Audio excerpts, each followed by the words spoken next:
Workflow Engine Deployment and Integration Introduction. Firstly, introduce the deployment and integration methods. There are two deployment methods for workflow engines: independent deployment and embedded deployment. Independent deployment is loosely coupled and independent of business systems, enabling rapid integration and providing process services to multiple business systems. Embedded deployment can be deeply integrated with business systems and packaged together for release. After selecting the deployment method, enter the second step of workflow engine integration: organizational implementation.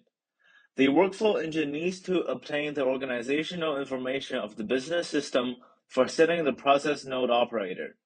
The third step is to implement user identity authentication. After logging into the business system, users can directly use functional pages such as process modeling and tracking without logging in again. The detailed steps of process engine integration are shown in the figure. Depending on the project situation, different technical implementation methods are selected to complete the integration of the process engine.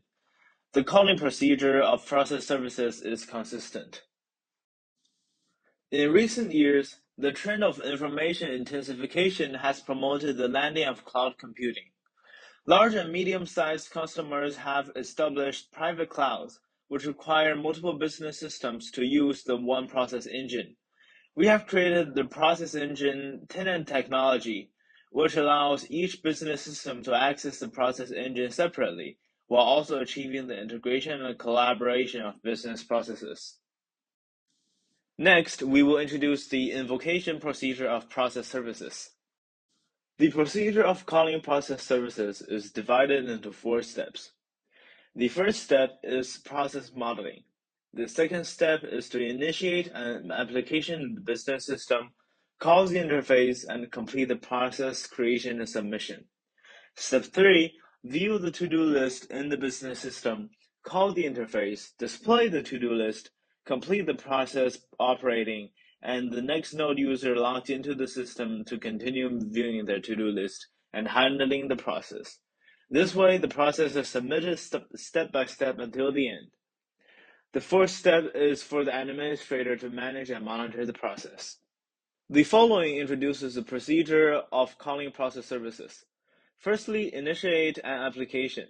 When the user initiates a process on the business system calls the process creation interface and returns process information and action buttons, which are displayed on the approval page of the business system.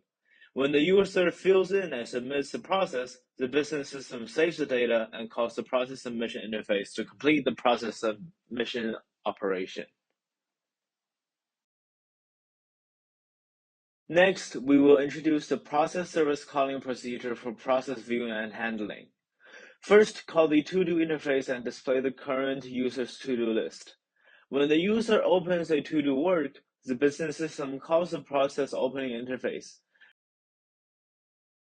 returns the action button and the current operator, displays on the business approval page.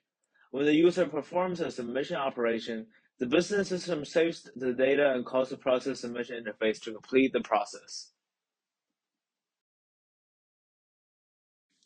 Thank you for your attention.